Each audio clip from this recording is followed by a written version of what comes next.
Hi guys, welcome to Gurutech. So ఈరోజు అయితే మనం Cognizant training and project allocations గురించి అయితే కంప్లీట్గా తెలుసుకుందాము. సో ఎవ్రీ సింగిల్ సినారియోస్ నేను చెప్తాను ఎలా జరిగింది ఏమనేసి.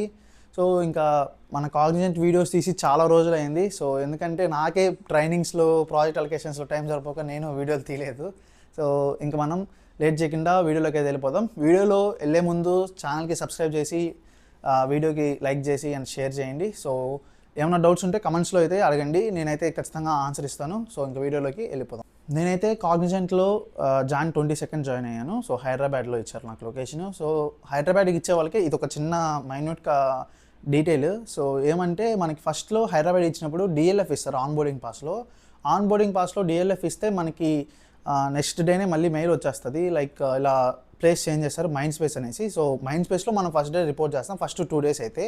సో మైండ్ స్పేస్లో రిపోర్ట్ చేసిన తర్వాత మళ్ళీ లొకేషన్ చేంజ్ అవుతుంది. ఎలా అంటే లైక్ గర్ర అనేసి ఒక ఆఫీస్ ఉంటుంది, ఆ ఆఫీస్ అయినా లేకపోతే ఫియోనిక్స్ H4 అయినా లేకపోతే మనకి ఇంకోటి ఉంటుంది మాదాపూర్ అనేసి. సో ఆ 3లోనే పడవచ్చు.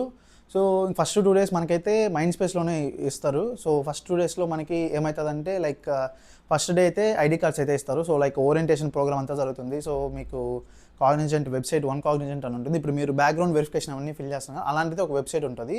సో ఆ వెబ్సైట్లో మీకు ఎలా ఏవేవి యాక్సెస్ చేసుకోవాలి, లైక్ ట్రూ టైమ్ కానీ టైమ్ షీట్స్ అనేసి చాలా ఉంటాయి వాటిల్లో. సో అవంతా మీకు ఫస్ట్ డేనే ఎక్స్ప్లెయిన్ చేస్తారు. సో ఎక్స్ప్లెయిన్ చేసిన తర్వాత ఫస్ట్ డే లైక్ ఈవినింగ్ కల్లా మీకు ఇవి అయితే ఐడి కార్డ్స్ అయితే ఇచ్చేస్తారు. సో ఫస్ట్ అయితే మీరు మస్ట్ క్యారీ చేయాల్సింది ఏమంటే మీ డాక్యుమెంట్స్ క్యారీ చేయండి. మీ డాక్యుమెంట్స్ తర్వాత లైక్ వాటర్ బాటిల్, కప్పు అవే వాళ్ళే మెన్షన్ చేసి ఉంటారు ఆన్బోర్డింగ్ పాస్లో ఏవేవి తీసుకురావాలని. అవే చాలు. ల్యాప్టాప్ అయితే ఎత్తుకురావద్దండి. సో ల్యాప్టాప్ ఎత్తుకొస్తే వాళ్ళైతే అలో చేయరు. ల్యాప్టాప్ వాళ్ళు అక్కడ స్టోర్ చేసుకునే దానికునే అలో చేయట్లేదు. సో ఇదైతే కాగ్నిజెంట్ గురించి అయితే ఫస్ట్ డే ఎలా ఉంటుంది అనేసి. సో సెకండ్ డేకి వచ్చేస్తే సెకండ్ డే మనకి సేమ్ ఇలానే లైక్ మనకి ఎలా ఉంటుందంటే నేను ఏవేవైతే పాయింట్స్ మిస్ అయ్యాయో అన్నీ చెప్తారు. సో సెకండ్ డే మిడిల్లోనే మనకి ల్యాప్టాప్ అయితే ఇస్తారు. సో ల్యాప్టాప్ ఇచ్చిన తర్వాత ఆ డే మొత్తం మనకి ల్యాప్టాప్ ఎలా కాన్ఫిగర్ చేయాలి, సో వైఫై ఎలా కనెక్ట్ చేసుకోవాలి అనేసి చెప్తారు. సో వైఫై కనెక్ట్ చేసుకొని అప్లికేషన్స్ అన్నీ ఇన్స్టాల్ చేయాలి అని చెక్ చేసి చెప్తారు అక్కడే. సో ఆ ఫస్ట్ డేనే మనకి మళ్ళీ చెప్తారు లైక్ ఎవరెవరు లైక్ నేమ్స్ చదువుతారు, వాళ్ళు ఏ బిల్డింగ్స్లోకి వెళ్ళి రిపోర్ట్ చేయాలనేసి. సో మాకైతే గర్ర ఇచ్చారు ఫస్ట్ డే తర్వాత. సో ఫస్ట్ డే తర్వాత గర్ర ఇచ్చినప్పుడు ఇంకా మేము అది సెకండ్ డే తర్వాత గర్ర ఇచ్చారు. గర్ర ఇచ్చిన తర్వాత గర్రకి వెళ్ళి అక్కడే రిపోర్ట్ చేయాలి. సో ఫస్ట్ ఇంకా అప్పటి నుంచి అయితే మనకి ఆఫీస్ అయితే స్టార్ట్ అయిపోతుంది, లైక్ నార్మల్ రొటీన్ ఆఫీస్ అయితే స్టార్ట్ అయిపోతుంది. సో ఫస్ట్ డే మనకి బిహేవియరల్ ఉంటుంది. సో 10 days వరకు ఉంటుంది, 1 week పైన ఉంటుంది. సో బిహేవియరల్, సో ఎలా బిహేవ్ చేయాలనేసి లైక్ గేమ్స్ కండక్ట్ చేస్తారు, యాక్టివిటీస్. సో యాక్టివిటీస్ కంప్లీట్ చేసినప్పుడు సపరేట్గా గ్రూప్స్గా ఫామ్ చేస్తారు. సో ఎందుకంటే అలా టీమ్ బిల్డింగ్, కమ్యూనికేషన్ ఎలా ఉందనేసి. సో ఒకే లాంగ్వేజ్ వాళ్ళని అయితే ఒకే గ్రూప్లో పెట్టరు. సో నాకు తెలిసి ఎలా ఉంటుందంటే నేనైతే నా దాంట్లో మాకు హిందీ వాళ్ళు ఉన్నారు, నాతో పాటు తెలుగు వాళ్ళు ఉన్నారు, ఇంకా కన్నడ వాళ్ళు కూడా ఉన్నారు. సో అలా డిఫరెంట్ లాంగ్వేజెస్ వాళ్ళని ఒక 4 people or 5 peopleని డివైడ్ చేసి ఒక టీమ్స్గా చేస్తారు. సో మళ్ళీ తర్వాత మనకి యాక్టివిటీస్ కానీ ఇవంతా కండక్ట్ చేస్తారు. సో ఫస్ట్ 1 week అయితే ఇలానే జరుగుతుంది. అండ్ నెక్స్ట్కి వచ్చేస్తే మనకి అప్పటికి తెలిసిపోతుంది లైక్ మనము ఏ డొమైన్ పైన ట్రైనింగ్ అవుతున్నాం అనేసి. సో కొన్ని డొమైన్స్ అయితే చెప్తాను. సో ఇవే వస్తాయని కాదు, మేము జాయిన్ అయినప్పుడు మాత్రం ఈ డొమైన్స్ ఉన్నాయి. సో మేము జాయిన్ అయినప్పుడు ఒరాకెల్ ఉంది, ఒరాకెల్తో పాటు IPM అనేసి ఒకటి ఉంది, అండ్ తర్వాత పెగా. సో నాకైతే పెగా ఇచ్చారు. సో నా తర్వాత API అనేసి ఒకటి ఉంటుంది. సో API మళ్ళీ తర్వాత IBM సంబంధించింది ఒకటి ఉంటుంది. సో అలా కొన్ని డొమైన్స్ అయితే ఇస్తారు, వాటిపైన మనకైతే ఇవి వర్క్ అయితే ట్రైనింగ్ ఇస్తారు. నెక్స్ట్ సో ట్రైనింగ్ ఎలా ఉంటుందంటే, సో ఫస్ట్ ఆఫ్ ఆల్ మనము ఇంటర్వ్యూలో సి లాంగ్వేజ్ లేకపోతే జావానో లేకపోతే పైథానో నేర్చుకుని అవైతే ఉండవు ఇక్కడ. సో కంప్లీట్ మనం ఏం నేర్చుకున్నామో దానికి డిఫరెంట్గా ఉంటుంది. సో మనం నేర్చుకుని ఎందుకు హెల్ప్ అవుతుంది అంటే లైక్ అండర్స్టాండింగ్ నాలెడ్జ్ ఇక్కడ అప్లై చేస్తే మాత్రం ఖచ్చితంగా మనకైతే ఇవన్నీ ఈజీగానే అర్థమైపోతాయి. సో ఒక్కొక్క డొమైన్కి ఒక్కొక్క ట్రైనింగ్ పీరియడ్ ఉంటుంది. సో కొంతమందికి 20 days ఉండొచ్చు, 10 days ఉండొచ్చు, 40 days ఉండొచ్చు, 50 days ఉండొచ్చు. సో మాకు నియర్లీ ఒక 1.5 months జరిగింది. సో మోస్ట్లీ ఒక 40-45 days అయితే ట్రైనింగ్ జరిగింది. సో ఈ ట్రైనింగ్లో మనకి ఎలా ఉంటుందంటే కొన్ని లొకేషన్స్ బేస్డ్ ఇంటర్వ్యూస్ అయితే జరుగుతాయి. సో ఈ ట్రైనింగ్ అయిపోయిన తర్వాత మనకి 2 ఇంటర్వ్యూలు ఉంటాయి. సో ఒకటి వచ్చేసి normal interview without practical, second వచ్చేసి ఫైనల్ ఎవాల్యుయేషన్. సో అది వచ్చేసి మనకి ఫైనల్ ప్రాజెక్ట్ అవంతా ఇచ్చినప్పుడు. సో హైదరాబాద్లో అయితే ఇలా జరిగింది. సో మిగతా లొకేషన్స్లో నేను విన్న దాని ప్రకారం అయితే ఒక 2-3 ఇంటర్వ్యూస్ కండక్ట్ చేసి మళ్ళీ తర్వాత మెయిన్ ఇంటర్వ్యూకి తీసుకెళ్ళి మళ్ళీ ఫైనల్ ఎవాల్యుయేషన్కి తీసుకెళ్తారనేసి నేను విన్నాను. సో నెక్స్ట్ తర్వాత ఇంకా ఫస్ట్ మనం ఇంటర్వ్యూస్కి వద్దాం. సో ఇంటర్వ్యూస్కి వస్తే మనకి ఫస్ట్ 20-25 డేస్ లైక్ మొత్తం మన థియరీ బేస్డ్ నాలెడ్జ్, లైక్ మనం ఏవైతే ప్రాక్టీస్ చేస్తుంటామో ఆ నాలెడ్జ్ అంతా ఏవేవి నేర్చుకుంటామో అవి అడుగుతారు. సో అది కూడా మీకు లైక్ కొద్దిగా ఈజీగానే ఉంటుంది, టఫ్ అని నేను చెప్పలేను. సో నేర్చుకుంటే అయితే ఈజీగానే ఉంటుంది. సో ఇది ఫస్ట్ ఇంటర్వ్యూ గురించి. సో దీంట్లో మనకి ర్యాక్ స్టేటస్ అని ఉంటుంది. సో వచ్చేసి green, amber, red. So green వస్తే okay, no problem, you can proceed with the final evaluation అనేసి. యాంబర్ వచ్చేసి యాంబర్లో రెడ్లో కూడా సేమ్ ఈ ఫస్ట్ ఇంటర్వ్యూలో మనకి మూడిట్లో గ్రీన్, యాంబర్, రెడ్లు ఏది వచ్చినా ఫైనల్ ఎవాల్యుయేషన్కి అయితే వెళ్తాం. ఓకేనా. సో ఇది ర్యాక్ స్టేటస్ ఫస్ట్ ఇంటర్వ్యూ తర్వాత. ఫస్ట్ ఇంటర్వ్యూ అయిపోయిన వెంటనే మనకి ఏమవుతుందంటే ప్రాజెక్ట్ అనేది ఇస్తారు. సో ప్రాజెక్ట్ చేయమనేసి అది కూడా డిఫరెంట్ డొమైన్స్ బట్టి ఇస్తారు. సో ఎలా అంటే ఇప్పుడు మాకైతే నాకు ఒకరికే ఒక ప్రాజెక్ట్ చేయమని ఇచ్చారు. సో వేరే ప్రాజెక్టులు ఎలా అంటే వేరే డొమైన్స్లో ఎలా అంటే లైక్ ఒక టీమ్ ఆఫ్ 4 మెంబర్స్, లైక్ ఒక డెవలప్మెంట్ అనుకోండి, జావా డెవలప్మెంటే అనుకోండి. ఎట్లా ఇస్తారంటే ఒకరు డేటాబేస్ని తీసుకుంటారు, ఇంకొకరు జావాని, ఇంకొకరు వచ్చేసి ఫ్రంట్ ఎండ్ తీసుకుంటారు, ఇంకొకరు ఏపీఐ కనెక్షన్స్ అవన్నీ అలా ఇస్తారు ప్రాజెక్ట్ అయితే. సో మీ డొమైన్ బట్టి ప్రాజెక్ట్స్ అయితే అలాగే అది ప్రాజెక్ట్ అయితే ఎలా ఉంటుందని చెప్తారు. సో ప్రాజెక్ట్ ఇచ్చిన తర్వాత మనకి డాక్యుమెంట్ అనేది ఇస్తారు. సో రిక్వైర్మెంట్, దాన్ని యూజర్ స్టోరీస్ అంటారు. సో వాటిల్లో మనము ఎలా పర్ఫామ్ చేస్తాము అండ్ ఎలా కంప్లీట్ చేసామనేసి ఫైనల్ ఎవాల్యుయేషన్లో అయితే తీసుకుంటారు ఇంటర్వ్యూ లాగా. So final evaluation both theory based plus practical, like మన ప్రాజెక్ట్లో ఏం చేసామనేసి రెండు అయితే ఉంటుంది. సో దీంట్లోనే rack status like green, amber, red ఉంటుంది. సో ఇంటర్వ్యూలో ఏది వచ్చినా పర్లేదు, లైక్ కానీ మనకి ఫైనల్ ఎవాల్యుయేషన్లో అయితే గ్రీన్ వస్తేనే మనము ఫుల్ టైం ఎంప్లాయ్ అయితే అవుతాం. సో గ్రీన్ రాకపోతే ఫుల్ టైం ఎంప్లాయ్ అయితే అవ్వము. సో ఫస్ట్ గ్రీన్ వస్తే మనకి without any problem full time ఎంప్లాయ్గా కన్వర్ట్ చేస్తారు. సో యాంబర్ వస్తే ఇంకొక అటెంప్ట్ అయితే వస్తారు. సో ఇంకొక అటెంప్ట్లో మనకి గ్రీన్ వస్తే ఓకే, ఇంకొక అటెంప్ట్లోనే మనకి యాంబర్ వస్తే ఇంకొక ఎవాల్యుయేషన్కి ఛాన్స్ ఇస్తారు. సో అప్పుడు మనము ఖచ్చితంగా గ్రీన్ రావాలి, యాంబర్ వస్తే out of the company. And first దాంట్లో రెడ్ వస్తే అండ్ ఇంకొక ఛాన్స్ ఇస్తారు, యాంబర్ వచ్చినా out of the company, red వచ్చినా out of the company. Green వస్తే మళ్ళీ ఇంకొక ఇంటర్వ్యూ ఏమైనా అది కండక్ట్ చేసి పెడతారు. సో రెడ్ అయితే తెచ్చుకోకండి. సో రెడ్ అయితే తెచ్చుకుంటే కొద్దిగా ప్రాబ్లంగానే ఉంటుంది. అవి కూడా మనకి లైక్ ప్రతి ఒక్క ఇంటర్వ్యూవర్ మన క్వశ్చన్ చేసినప్పుడు మనం ఎలా ఆన్సర్ ఇస్తామనేసి కింద మెన్షన్ చేస్తారు, ఏ ప్రాబ్లమ్స్ ఉన్నాయి, ఏవైతే గుడ్గా అంటే లైక్ బాగా పర్ఫామ్ చేస్తాం అనేసి. సో అది కూడా ఫీడ్బ్యాక్ కూడా ఇంపార్టెంటే. సో ఆ ఫీడ్బ్యాక్ ద్వారానే మనకి ప్రాజెక్ట్స్ కూడా అలకేట్ అవుతాయి. సో ఇవి ఫైనల్ ఎవాల్యుయేషన్లు అయితే మనకి ఇలా జరుగుతుంది. సో ఫైనల్ ఎవాల్యుయేషన్ తర్వాత మన ప్రాజెక్ట్ అలొకేషన్స్ గురించి చెప్తారు కదా. సో ప్రాజెక్ట్ ఎలా అంటే లైక్ మోస్ట్ ప్రాబబ్లీ మీకు ఎవరైతే ఇంటర్వ్యూ తీసుకున్నారో వాళ్ళ ప్రాజెక్ట్లోకే. సో ఒకటి చెప్పడం మర్చిపోయాను. సో మనకి లైక్ ట్రైనింగ్ అదే మామూలుగా ఏదైనా డొమైన్ పైన బిహేవియర్ కాకుండా డొమైన్ పైన ట్రైనింగ్ స్టార్ట్ చేసినప్పుడే మనకి ఒక మెంటర్, ఒక లీడ్ని అసైన్ చేస్తారు. సో వాళ్ళని కాగ్నిపాల్ అంటారు మెంటర్ని. సో వాళ్ళని అసైన్ చేసినప్పుడు వాళ్ళు సేమ్ ప్రాజెక్ట్స్ నుంచే ఉంటారు. So most probably project allocation చేసినప్పుడు వాళ్ళ ప్రాజెక్ట్లోకి తీసుకుంటారు. ఎందుకంటే వాళ్ళే మనకి ఫైనల్ ఎవాల్యుయేషన్కి ఇంటర్వ్యూకి 2 ఇంటర్వ్యూస్ వాళ్ళే తీసుకుంటారు. సో ప్రాజెక్ట్ అలొకేషన్ అయితే మోస్ట్ ప్రాబబ్లీ లైక్ నేను చెప్పలేను, 90% వాళ్ళ దాంట్లో పడవచ్చు. అండ్ మళ్ళీ తర్వాత మిగతాది వచ్చేసి మనకు తెలియదు, అది లైక్ వాళ్ళ ప్రాజెక్ట్లో రిక్వైర్మెంట్ ఏం లేకపోతే వాళ్ళు తీసుకోరు, లేకపోతే తీసుకుంటారు. సో కాగ్నిజెంట్ అయితే రికమెండ్ చేస్తారు వాళ్ళని తీసుకోమనేసి. నెక్స్ట్ ఇంకా ప్రాజెక్ట్ అలొకేట్ అయిపోయిన తర్వాత మీకైతే ఇంటర్వ్యూస్ అయితే ఉండవు, క్లయింట్ ఇంటర్వ్యూస్. నాకైతే ఒక క్లయింట్ ఇంటర్వ్యూ అయితే జరిగింది.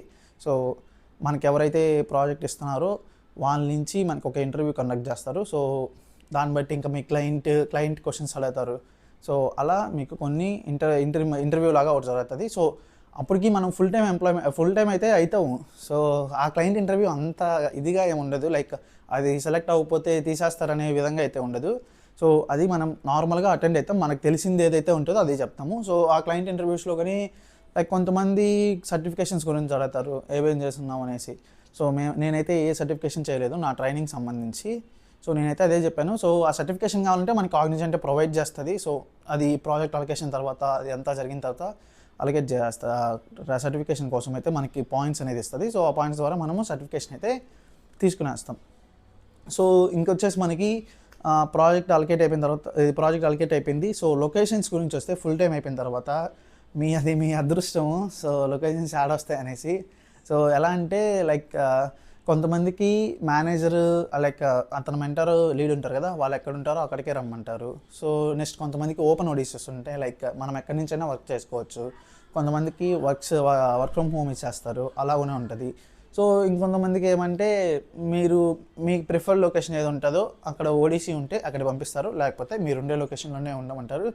ఆ, ఒక 80-90% మీరు ట్రైనింగ్ లొకేషన్ ఏదైతే తీసుకుంటారో అదే లొకేషన్ ఇస్తారు. మీరు కానీ అడగకపోతే, సో మీరు అడిగితే ఇంకా మీ మేనేజర్, వాళ్ళ ప్రాజెక్ట్ మేనేజర్ వాళ్ళకి సంబంధించింది, వాళ్ళు ఎంత మాత్రం ఇస్తారో మనకు గురించి తెలియదు. సో వాళ్ళకి సంబంధించి అయితే లొకేషన్ అట్లా ఉంటుంది. సో లొకేషన్ గురించి అయితే ఇది. ఇంకా మనకి శాలరీ అనేది ఇంక్రీజ్ అవుతుందా ఇంక్రీజ్ అవ్వదా? సో శాలరీ అయితే ఇంక్రీజ్ అవ్వదు ఫుల్ టైం అయిపోయిన తర్వాత. ప్రాబబ్లీ మనకి నెక్స్ట్ ఇయర్ లైక్ జాయిన్ అయిన 1 year తర్వాత మనము ప్యాట్ నుంచి పిఏకి మారుతాము. సో ప్యాట్ నుంచి పిఏకి మారినప్పుడు ఏదో కొంచెం ఉంటుంది, లైక్ ఒక 5,000-6,000 పెంచుతారు, అంతే తప్ప మనకి ఇంకేమీ శాలరీ అంటే ఇంక్రీజ్ ఉండదు. సో అండ్ మీకు మనీ ఎర్నింగ్ ఎక్కువ చేసుకోవాలనుకుంటే లైక్ కొన్ని ప్రాజెక్ట్స్లో షిఫ్ట్స్ అలవెన్సెస్ ఉంటాయి. సో కొంతమందికి షిఫ్టే ఉండదు అసలు. నా దాంట్లో అసలు షిఫ్ట్సే లేవు, ఓన్లీ జనరల్ షిఫ్టే ఉంటుంది. అండ్ కొంతమందికి అయితే షిఫ్ట్స్ అనేవి ఉంటాయి. సో వాళ్ళకి వాళ్ళ వేరియబుల్ పేస్ ఎలా ఉంటాయి అనేసి షిఫ్ట్ బట్టి పే అయితే ఉంటుంది వాళ్ళకి. అండ్ నెక్స్ట్ ఇంకొచ్చేసి మోస్ట్ ప్రాబబ్లీ జెన్జీలో సెలెక్ట్ అయిన ప్రతి ఒక్కరికి హైబ్రిడే ఉంటుంది. So 5 days work from home ఉండదు. సో మీ అదృష్టం ఎంత ఉందో అది చూసుకోవాలి. వర్క్ ఫ్రమ్ ఆఫీస్ 5 days ఇస్తే ఇంకా అంతే. హైబ్రిడ్ అయితే నాదైతే hybrid. So 2 or 3 days per week 2 or 3 days ఆఫీస్కి వెళ్ళేసి మిగతా రోజులు వర్క్ ఫ్రమ్ హోమ్ అయితే చేసుకోవచ్చు.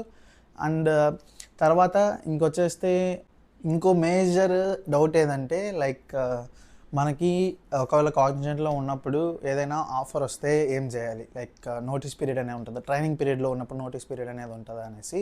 సో ట్రైనింగ్ పీరియడ్లో ఉన్నప్పుడు అయితే నోటీస్ పీరియడ్ అనేది ఏముండదు. సో ట్రైనింగ్ పీరియడ్లో మీరు వేరే ఆఫర్ వచ్చి బెటర్ ప్యాకేజ్, బెటర్ టెక్నాలజీస్ పైన లేకపోతే బెటర్ రోల్ పైన మీకు కానీ వేరే ఆఫర్ వచ్చిందనుకోండి, మీరు ట్రైనింగ్ పీరియడ్లోనే రిజిగ్నేషన్ సబ్మిట్ చేసి వెళ్ళిపోవచ్చు. సో ట్రైనింగ్ పీరియడ్లో ఎలా ఉంటుందంటే నోటీస్ పీరియడ్ ఏం సర్వ్ చేయాల్సిన పని లేదు, జస్ట్ 2-3 daysలో అంతా అయిపోతుంది, రిజిగ్నేషన్ ప్రాసెస్ అంతా అయిపోతుంది.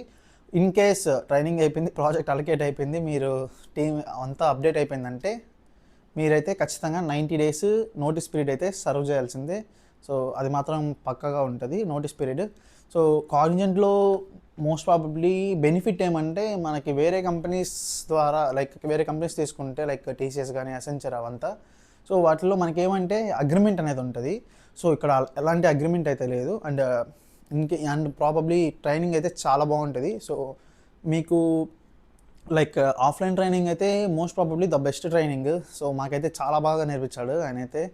అండ్ నెక్స్ట్ తర్వాత ఆన్లైన్ ట్రైనింగ్ మీరు ఇంకా మీ ట్రైనర్ బట్టి అది ఆన్లైన్ ట్రైనింగ్ అనేది ఉంటుందా లైక్ ఎలా ఉంటుంది, బాగుంటుందా లేదా అనేసి మీరే అర్థం చేసుకోవాలి ఇంకా.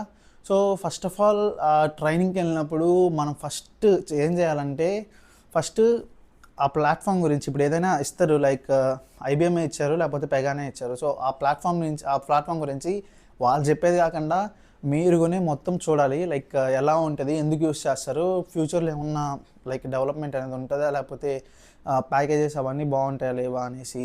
అండ్ నెక్స్ట్ తర్వాత ఇంకా దాని గురించి ఇన్డెప్త్గా తెలుసుకోండి. సో అది ఎందుకు యూస్ చేస్తారు ఏమనేసి, అప్పుడే మనకి ట్రైనింగ్లో చెప్పేటప్పుడు అంతా అర్థమవుతుంది. సో ట్రైనింగ్ ఎలా చెప్తారంటే లైక్ మనకు మనకి ఎలా అంటే 0 to 100 వరకే చెప్తారు, లైక్ నిదానంగానే చెప్పుకుంటూ వస్తారు. సో మనం ఆ నిదానంగా చెప్పేది కూడా మనకి కొన్నిసార్లు అర్థం కాదు. సో అది అర్థం కావాలంటే మనం ఖచ్చితంగా ముందు దాని గురించి ఏదైనా మన ట్రైనింగ్ డొమైన్ పైన ఏమన్నా కొద్దిగా నాలెడ్జ్, లైక్ దాంట్లో ఉండే టెక్నికాలిటీస్ అన్నీ నేర్చుకోమని కాదు, సో అది ఎందుకు వర్క్ చేస్తుంది, అది దేనికి యూజ్ చేసుకుంటున్నారు అనేసి తెలుసుకోవడం చాలా మంచిది. అండ్ ప్రాజెక్ట్లోకి వచ్చేస్తే, సో మనం ప్రాజెక్ట్ చేసేటప్పుడు ఫస్ట్ నాకు ఒక 10 days ఏమో ఇచ్చారు టైము. నేను ఫస్ట్ 4 days అయితే నేనేం చేయలేదు, నాకు అర్థం కాలేదు ఏం చేయాలనేసి.